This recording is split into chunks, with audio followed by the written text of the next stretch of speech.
Good morning friends, welcome to Naman classes Panna. Friends, आज एक important video के साथ आया हूँ मैं दोस्तों। साइंस के कुछ मैंने कल दोस्तों एक आपको पाचन तंत्र से रिलेटेड वीडियो आपको प्रोवाइड किया था दोस्तों, और आपको पसंद भी आया होगा दोस्तों। आपने अभी तक वो वाला वीडियो नहीं देखा तो दोस्तों वो वाला वीडियो पहले देख लीजिए आप। तो मैंने उसको बहुत डिटेल से और बहुत अच्छे तरीके से दोस्तों पढ़ाने की कोशिश की थी दोस्तों। और इसी तरीके से आज मैं ब्लड दोस्तों के ब्लड रक्त परिसंचरण तंत्र दोस्तों, तो इसके बारे में आपको मैं डिटेल से बताने वाला हूं दोस्तों। तो अब मैं इसके ब्लड क्या है, कैसे कैसे कार्य करता है, इसके क्या कार्य होते हैं, और पूरी प्रोसेस बताने वाला हूं मैं आगे। तो दोस्तों यदि आप हमारे चैनल पर नए हैं तो वीडियो को सब्सक्राइब जरूर करना फ्रेंड्स, और अच्छा लगे तो लाइक शेयर ज़रूर करना दोस्तों, और कमेंट करके ज़रूर बताना कि वीडियो कैसा लगा है आपको। तो फ्रेंड्स चलते हैं एक नई कोटेशन के साथ में। तो दोस्तों आज का महत्वपूर्ण कोटेशन है कि चल जिंदगी नई शुरुआत करते हैं, चल जिंदगी नई शुरुआत करते हैं, जो उम्मीद औरों से थी, जो उम्मीद औरों से की थी वो अब खुद से करते हैं। तो फ्रेंड्स यदि आप जीवन में कुछ करना चाहते हैं दोस्तों, तो आप अपने आप को पहचानिए दोस्तों। जब तक आप अपने आप से खुद को नहीं जानेंगे दोस्तों कि हम क्या कर सकते हैं दोस्तों, आप दूसरों के भरोसे बैठे रहेंगे फ्रेंड्स, तो आप लाइफ में कुछ नहीं कर पाएंगे। तो यदि आपको अपने आप पर भरोसा है दोस्तों तो आप कुछ भी कर सकते हैं दोस्तों। आप भी जानते हैं कि इस दुनिया में कुछ भी इम्पॉसिबल नहीं है। यदि आप खुद पर जज्बा है दोस्तों, अपने खून पर जज्बा है आपको, तो आप लाइफ में कुछ भी पा सकते हैं और कुछ भी कर सकते हैं। तो फ्रेंड्स मैंने आपको बताया था कि ब्लड के बारे में बताने वाला हूँ मैं आपको, ब्लड क्या है और आगे चल के रक्त का परिसंचरण कैसे कैसे होता है हमारे शरीर में। तो फ्रेंड्स रक्त हमारा जो किस किस से मिलकर बना होता है, यहाँ पर रक्त का संगठन है, आगे बताने वाला हूँ मैं। तो दोस्तों सबसे पहले बात करते हैं कि मानव शरीर में यानी मानव वयस्क में, मानव वयस्क मतलब 18+ एज होनी चाहिए, और 18+ के नीचे थोड़ा सा 18+ में मानव शरीर में कुल 5 से 6 लीटर रक्त पाया जाता है दोस्तों। जितने भी ये हूबहू क्वेश्चन पूछे गए हैं फ्रेंड्स, जितने भी मैं डिस्कस करने वाला हूँ, तो एक एक पॉइंट को आप क्लियर देखना। मानव शरीर में कुल 5 से 6 लीटर रक्त होता है, और एक क्वेश्चन कई बार पूछा गया है कि मानव शरीर के रक्त का पीएच मान कितना होता है। तो मानव शरीर के रक्त का पीएच मान होता है 7.4। ये आप जानते हैं कि 7.4 जब 7 से एबव होता है, यानी कि 7 से ऊपर होता है कोई पीएच मान, तो वो क्षारीय होता है। और 7 होता है दोस्तों उदासीन, और 7 से नीचे होता है क्षारीय। और 7 से जितना ज़्यादा होगा, मतलब कि अगर कम ज़्यादा है तो हल्का क्षारीय। 14 तक होती है उसकी क्रम श्रृंखला, यदि 14 तक है, अगर हाईएस्ट है तो ये बहुत ज़्यादा क्षारीय है। यदि 7 से थोड़ा ज़्यादा है यानी कि 7.4 तो ये हल्का क्षारीय है। ये भी क्वेश्चन पूछा गया था एक बार क्वेश्चन, कि मानव शरीर का पीएच मान होता है हल्का क्षारीय, ज़्यादा क्षारीय, कम क्षारीय, तो ये आपका आंसर होगा हल्का क्षारीय। तो फ्रेंड्स रक्त कौन कौन से मिलकर बनता है, क्या क्या होता है इसमें, तो आप डिस्कस कर रहे हैं। तो फ्रेंड्स रक्त यानी कि दोस्तों इसमें प्लाज्मा होता है और रक्त कोशिकाएं पाई जाती हैं दोस्तों। प्लाज्मा क्या होता है वो भी मैं आपको बताने वाला हूँ, और रक्त कोशिकाएं क्या क्या होती हैं। फ्रेंड्स सबसे ज़्यादा मात्रा होती है प्लाज्मा की 55% दोस्तों। ये भी क्वेश्चन डायरेक्ट पूछे गए हैं कि ब्लड में प्लाज्मा का कितना परसेंट पाया जाता है, तो आपका आंसर होगा 55%। दोस्तों इसके अलावा रक्त कोशिकाएं पाई जाती हैं, और रक्त कोशिकाएं दोस्तों 45% होती हैं। तो इस प्रकार टोटल 100% होता है, तो प्लाज्मा होता है 55%। एक डायरेक्ट क्वेश्चन पूछा गया है कि ब्लड में प्लाज्मा कितने परसेंट होता है, तो आपका आंसर होना चाहिए 55% दोस्तों। और रक्त कोशिकाएं होती हैं 45% दोस्तों। मैं इस बार 2-3 बार बता रहा हूँ आपको कि डायरेक्ट याद हो जाए आपको दोस्तों, याद हो जाएगा आपको, यहीं तो जल्दी भूलेगा नहीं। आप क्लास में ही देख पा रहे हैं कि देखकर विजुअलाइजेशन से ज़्यादा याद होता है दोस्तों। तो इस तरीके से मैं आपको बार बार बताने की कोशिश कर रहा हूँ। फ्रेंड्स अब प्लाज्मा में क्या क्या होता है अंदर दोस्तों, इसमें 90% पानी होता है फ्रेंड्स, और इसमें 10% अन्य पदार्थ होता है। टोटल दोस्तों प्लाज्मा 55% है ब्लड में। अब वो खुद अपने आप में 100% हो गया दोस्तों। तो इस 100% में पानी 90% होता है, और अन्य पदार्थ होते हैं 10%। अन्य पदार्थ में दोस्तों यही आयरन, कैल्शियम, इस तरीके से सब मिलकर अन्य पदार्थ 10% होता है, और टोटल 100%। दोस्तों रक्त कोशिकाएं कौन कौन सी होती हैं, आरबीसी होती हैं, इन्हें एरिथ्रोसाइट बोला जाता है दोस्तों। रेड ब्लड सेल्स और डब्ल्यूबीसी होती हैं, प्लेटलेट्स होती हैं। हमारे शरीर में सबसे ज़्यादा मात्रा होती है आरबीसी की, और इसके बाद होती है प्लेटलेट्स की, और सबसे कम मात्रा पाई जाती है डब्ल्यूबीसी की। और फ्रेंड्स अब बात करते हैं फाइब्रिनोजन प्रोटीन। फाइब्रिनोजन प्रोटीन हमारे ब्लड में ही पाई जाती है फ्रेंड्स। यदि ब्लड में हमारे किसी भी अंग में कट लग जाता है तो ब्लड का रिसाव होने लगता है दोस्तों। जैसे ही ब्लड का रिसाव होता है एक फाइब्रिनोजन प्रोटीन निकलती है हमारे ब्लड से बाहर। दोस्तों इसकी प्रोसेस होती है कि ब्लड से जैसे ही रक्त का बहाव हुआ तो ब्लड में पाई जाती है फाइब्रिनोजन प्रोटीन। थ्रोम्बिन और प्रोथ्रोम्बिन भी पाया जाता है दोस्तों। वे दोनों मिलकर एक प्रोटीन फाइब्रिनोजन प्रोटीन बनाते हैं जो रक्त का थक्का जमने में मदद करता है दोस्तों। और इसका कार्य होता है प्लाज्मा का कि ताप का नियंत्रण करना, ब्लड टेम्परेचर को नियंत्रित करना और घाव भरने का काम भी होता है दोस्तों। अब आप यहाँ देख पा रहे हैं, आप मैंने ब्लड को दिखाया है यहाँ से अच्छी तरीके से। आप रेड ब्लड सेल्स भी देख पा रहे हैं, होती सबसे ज़्यादा मात्रा में पाई जाती है आरबीसी हमारे ब्लड में। आरबीसी की मात्रा सबसे ज़्यादा होती है एंड इसके बाद होती है प्लेटलेट्स और इसके बाद होती है श्वेत रक्त कणिकाएँ यानी कि डब्ल्यूबीसी। और ये जो मैंने यहाँ पे देखा है और यहाँ पे आप देख पा रहे हैं कि वाइट कलर में दोस्तों कुछ भी नहीं है, ये प्लाज्मा होता है यानी कि पानी। और इससे प्लाज्मा से फाइब्रिनोजन प्रोटीन निकाल दिया जाता है फ्रेंड्स। ये क्वेश्चन ही पूछा गया है तो सीरम कहलाता है दोस्तों। इससे खून नहीं जमता, उससे दोस्तों रखा रहता है दोस्तों। आप थैलियों में हल्का पीला कलर का देखते रहोगे सीरम, इससे फाइब्रिनोजन प्रोटीन निकाल दिया जाता है तो ब्लड जमता नहीं है। अब बात करते हैं एक इससे बात करते हैं कि आरबीसी क्या है, डब्ल्यूबीसी प्लेटलेट्स क्या है। तो फ्रेंड्स बहुत अच्छे तरीके से मैं बताने वाला हूँ आपको, तो एक भी पॉइंट मिस नहीं करना आपको। एंड आरबीसी के बारे में बताता हूँ मैं कि रेड ब्लड सेल्स, इसे कहीं कहीं नहीं दोस्तों कहा ही जाता है, एरिथ्रोसाइट भी बोला जाता है। तो इसका नाम भी कई बार डायरेक्ट पूछा जाता है कि आरबीसी को क्या कहा जाता है, तो ऑप्शन दिए जाते हैं तो आपका आंसर होगा एरिथ्रोसाइट। दोस्तों ये रक्त में जब रक्त कोशिकाएं होती हैं दोस्तों, वो ब्लड का प्लाज्मा होता है 55% और रक्त कोशिकाएं होती हैं 45%। वो अपने आप में एक 100% हो गया दोस्तों। अब ये रक्त में 90% होती हैं दोस्तों। 90% यानी कि सबसे ज़्यादा आरबीसी पाई जाती है रक्त कोशिकाओं में। इनका जीवन काल यानी कि लाइफ होती है 120 दिन। ये भी क्वेश्चन पूछा गया है डायरेक्ट। और निर्माण, ये भी क्वेश्चन पूछा गया है डायरेक्ट कि इसका आरबीसी का निर्माण कहाँ होता है। फ्रेंड्स आरबीसी का निर्माण होता है बोन मैरो में यानी कि अस्थि मज्जा में। दोस्तों बोन मैरो क्या होता है? बोन मैरो होता है जैसे कि हड्डी है, हड्डी के बीच में होता है दोस्तों, हल्का बीच के ऊपर होता है बोन मैरो, जहाँ से हड्डी जुड़ती है दोस्तों, वहीं पर होता है बोन मैरो। वो वहीं होता है उसका निर्माण होता है किसका? अस्थि मज्जा में होता है निर्माण। किसका होता है? आरबीसी का। फ्रेंड्स इसका निर्माण तो बोन मैरो में होता है। और इसकी मृत्यु पूछा जाए आपसे तो प्लीहा स्प्लीन में होती है। और इसे आरबीसी का कब्रिस्तान भी कहा जाता है दोस्तों। ये भी क्वेश्चन डायरेक्ट आया है एग्जाम में कि आरबीसी का कब्रिस्तान किसे कहा जाता है, तो प्लीहा को कहा जाता है। एंड ये लेफ्ट में प्लीहा कहाँ होता है? ये लेफ्ट में हार्ट के हल्का नीचे दोस्तों होता है, हल्का नीचे किसके? लेफ्ट साइड में जो हमारा हृदय है उसके नीचे होता है। और इसका निर्माण क्या होता है, इसका कार्य क्या होता है फ्रेंड्स? तो इनका कार्य होता है ऑक्सीजन और कार्बन डाइऑक्साइड का संवहन करना। जैसे कि हमने सांस लिया दोस्तों तो ऑक्सीजन आया हमारे फेफड़ों में दोस्तों। अब आरबीसी का कार्य होता है कि हमारे ऑक्सीजन को लेकर पूरे ब्लड में इसका सर्कुलेशन करना और कार्बन डाइऑक्साइड को वहाँ से सर्कुलेशन करके लेके और हमारे फेफड़ों में छोड़ना, जिससे हमारे फेफड़ों के द्वारा और कार्बन डाइऑक्साइड बाहर निकल सके। फ्रेंड्स यहाँ तक समझ में आ गया होगा आपको। नेक्स्ट है आरबीसी में हीमोग्लोबिन नामक प्रोटीन पाया जाता है जिसके कारण रक्त का रंग लाल होता है। आरबीसी में हीमोग्लोबिन नामक प्रोटीन पाया जाता है जिसके कारण इसका रंग लाल होता है दोस्तों। नेक्स्ट है आरबीसी की कमी से होने वाले रोग।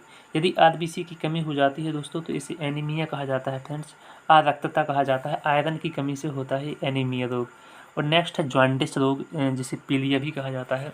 तो फ्रेंड्स याद रखिए आपकी आरबीसी की कमी से होने वाले रोग एनीमिया। दोस्तों यदि एक मच्छर के काटने से दोस्तों और डेंगू मच्छर के काटने से और चिकनगुनिया, ये दो रोग ऐसे हैं दोस्तों जिनके काटने से आरबीसी की बहुत जल्दी समय में आरबीसी की मात्रा बहुत कम हो जाती है फ्रेंड्स। तो आपको याद रखना है कि कौन कौन से रोग होते हैं, एनीमिया और पीलिया रोग होते हैं किसकी कमी से? आरबीसी की कमी से। और दोस्तों आरबीसी में हीमोग्लोबिन पाया जाता है दोस्तों, आप याद रखना। और इसकी इसी कारण रक्त का रंग लाल होता है। नेक्स्ट चलते हैं फ्रेंड्स डब्ल्यूबीसी। अब डब्ल्यूबीसी की बात करते हैं तो मैंने यह बताया था आगे आपको, जब मैंने डायग्रामेट्री आपको बताया था। तो डब्ल्यूबीसी वाइट ब्लड सेल्स दोस्तों, वाइट ब्लड सेल्स, इसे ल्यूकोसाइट भी बोला जाता है। एंड उसको बोला जाता था एरिथ्रोसाइट, रेड ब्लड सेल्स को। दोस्तों ये सबसे कम होती हैं ब्लड में हमारे, और इसका जीवन काल भी बहुत कम होता है, 3 से 4 दिन का होता है। आकार में बड़ी होती हैं, इसका निर्माण भी बोन मैरो में होता है। और दोस्तों उसकी मृत्यु होती थी कहाँ, प्लीहा में, और उसकी मृत्यु रक्त में ही हो जाती है दोस्तों, सर्कुलेशन होते होते दोस्तों वहीं पे मृत्यु हो जाती है, और बोन मैरो में इसका निर्माण होता है। फ्रेंड्स इसका कार्य क्या होता है, इसका कार्य कई बार पूछा जाता है। हमारे दोस्तों जो इम्यूनिटी सिस्टम पाई जाती है हमारे शरीर में, यानी कि रोग प्रतिरोधक क्षमता दोस्तों, जो रोगों से लड़ने की हमारी क्षमता होती है दोस्तों, ये कौन बढ़ाती है, WBC। दोस्तों रोग प्रतिरोधक क्षमता को बढ़ाने का कार्य किसका होता है, तो WBC का होता है, इम्यून सिस्टम। आपने दोस्तों कोविड-19 कोरोना के दौरान आपने बहुत ज़्यादा सुना होगा, इम्यूनिटी पावर बढ़ाओ, इम्यूनिटी पावर बढ़ाओ।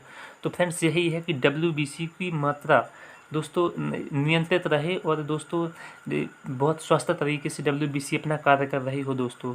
तो इसी कारण होता है इम्यूनिटी पावर दोस्तों, ये रोगों से लड़ने की क्षमता को बढ़ाती है दोस्तों। हमारे शरीर में जो रोग आते हैं दोस्तों, इन्हें मारने का कार्य करती है दोस्तों WBC, और रोगाणुओं से रक्षा करना और घाव भरने का काम भी होता है WBC का। फ्रेंड्स ये 2 प्रकार की होती है, एक होती है लिम्फोसाइट्स और दूसरा monocytes. Largest cell of body दोस्तों, यानी कि हमारे शरीर की सबसे बड़ी कोशिका मोनोसाइट्स। एंड लिम्फोसाइट्स वो श्वेत रक्त कणिका जो बीमारियों से बचाती हैं, और मोनोसाइट्स घाव भरने का काम करती हैं।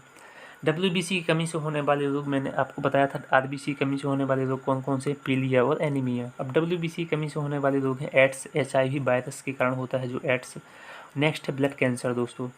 एंड दोस्तों बात करते हैं, यदि हमारे शरीर में WBC की मात्रा बहुत कम हो रही है तो उससे होगा रोग ल्यूकोपेनिया। अगर हमारे शरीर में WBC की मात्रा बढ़ रही है तो ल्यूकेमिया होता है दोस्तों। एक नोट से दोस्तों कि विटामिन ए रक्त में WBC को बढ़ाता है। फ्रेंड्स पूछा गया है कि WBC की मात्रा को कौन सा विटामिन बढ़ाता है, तो विटामिन ए। नेक्स्ट चलते हैं फ्रेंड्स, प्लेटलेट्स। नेक्स्ट दोस्तों RBC पढ़ चुके हैं, WBC पढ़ चुके हैं, अब आते हैं प्लेटलेट्स में। दोस्तों प्लेटलेट भी बहुत इंपॉर्टेंट टॉपिक है दोस्तों। सबसे ज़्यादा RBC होती है, उसके बाद प्लेटलेट्स होते हैं, फिर WBC होती है दोस्तों। मैं इस बार कई बार यही इसलिए बता रहा हूँ कई बार कि आपको याद हो जाए फ्रेंड्स। दोस्तों ये एक ऐसा टॉपिक है जो हमारी लाइफ के लिए भी पढ़ने के लिए तो इम्पोर्टेंट है ही दोस्तों। 1-2 क्वेश्चन यहाँ से 100% पूछे जाते हैं, और ये चीज़ें ऐसी हैं जो हमें जानना चाहिए फ्रेंड्स। तो प्लेटलेट्स के बारे में बताऊँ आपको कि रक्त में इसकी संख्या होती है 4.5 लाख से 6 लाख पर लीटर होती है। इसमें 1 लीटर में इसकी संख्या होती है 4.5 लाख से 6 लाख, 1 लीटर ब्लड में प्लेटलेट्स पाई जाती हैं। इसका फ्रेंड्स वर्क होता है शरीर में कट लग जाने पर रक्त के बहाव को रोकना। इनका यही कार्य होता है, यदि हमारे शरीर में कट लग गया दोस्तों तो प्लेटलेट्स मिलकर फाइब्रिनोजन प्रोटीन के रूप में ऊपर ब्लड के रूप में हल्की जाली टाइप की बना लेती हैं फ्रेंड्स। तो इसका यही कार्य होता है कि रक्त के बहाव को रोकना। एंड चिकनगुनिया और डेंगू जैसी बीमारियों में प्लेटलेट्स की मात्रा में एकदम से कमी आ जाती है दोस्तों। वहाँ पर भी मैंने RBC में बताया था कि प्रभावित होती हैं दोस्तों, कौन सी, RBC ही प्रभावित होती है, लेकिन सबसे ज़्यादा प्रभावित होती है एंड प्लेटलेट्स। यदि आपसे पूछा जाए कि चिकनगुनिया और डेंगू जैसी बीमारियों में प्लेटलेट्स की मात्रा में एकदम कमी आ जाती है तो और डेंगू और चिकनगुनिया किसके काटने से होता है दोस्तों, डेंगू होता है एडीज एजिप्टी मच्छर के काटने से होता है डेंगू। और चिकनगुनिया दोस्तों पूछा जाता है कि डेंगू और चिकनगुनिया की बीमारी में किसकी मात्रा में एकदम कमी आ जाती है, तो आपका आंसर होगा प्लेटलेट्स की मात्रा में कमी आ जाती है। और डेंगू किसके काटने से होता है, तो एडीज एजिप्टी मच्छर के काटने से होता है डेंगू। और चिकनगुनिया भी इसी मच्छर के काटने से होता है फ्रेंड्स, एडीज एजिप्टी मच्छर। एंड नेक्स्ट है बहुत मोस्ट इंपॉर्टेंट नोट्स है कि मानव शरीर में खून, हमारे शरीर में अंदर खून क्यों नहीं जमता, तो किसकी उपस्थिति के कारण नहीं जमता। हमारे शरीर में लीवर से निकलता है हेपेरिन दोस्तों, ये हमारे शरीर में ब्लड को जमने नहीं देता है। नेक्स्ट चलते हैं रक्त परिसंचरण तंत्र। फ्रेंड्स हमारे रक्त का परिसंचरण पूरी बॉडी में कैसे कैसे होता है, कौन कौन करता है, और तो धमनी और आर्टरीज और शिराएँ वेन्स। दोस्त धमनी और शिराएँ हमारे शरीर में बहुत ज़्यादा वर्क करती हैं। इनका वर्क ही होता है कि ब्लड को आना ले जाना हमारे लंग्स से फेफड़ों में, ऑर्गन्स से फेफड़ों में, हार्ट में। तो दोस्तों बता रहा हूँ आगे कि धमनी क्या है। दोस्तों मैं याद करने की ट्रिक्स आपको बताऊं धमनी की, तो धम धम आगे धमनी में वर्ड है धम। तो दोस्तों हाथी में जब चलता है तो धम धम की आवाज़ आती है दोस्तों। और हाथी शुद्ध खाना खाता है दोस्तों, हरी पत्तियाँ खाता है। तो शुद्ध से याद रखना, आपकी धमनी का कार्य होता है शुद्ध ब्लड को ले जाना। दोस्तों धमनी ऑक्सीजन युक्त शुद्ध ब्लड को ले जाती है, कहाँ से ले जाती है? लंग्स से हार्ट तक। दोस्तों लंग्स में शुद्ध ब्लड होता है। दोस्तों हमारे जैसे हमने ऑक्सीजन ग्रहण की और हमारे ऑक्सीजन कहाँ पर गई? फेफड़ों में। तो दोस्तों फेफड़ों में ऑक्सीजन किससे मिलती है? ब्लड से मिलती है। तो और रक्त क्या होता है? शुद्ध होता है, यानी कि ऑक्सीजन युक्त होता है, शुद्ध नहीं होता। शुद्ध तो किडनी में होता है फ्रेंड्स। तो ऑक्सीजन युक्त शुद्ध खून ले जाती है कौन? धमनी। कहाँ से ले जाती है? फेफड़ों से हृदय तक ले जाती है। एक अपवाद है इसका दोस्तों, पल्मोनरी धमनी का।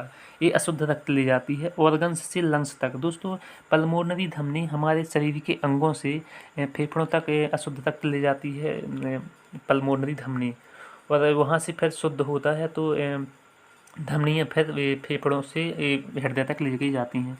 नेक्स्ट है फ्रेंड्स शिराएँ। शिराएँ धमनी का उल्टा है, तो शिराएँ अशुद्ध खून ले जाती हैं हमारे शरीर से, शरीर के विभिन्न अंगों से, ऑर्गन्स से लंग्स तक, फेफड़ों तक।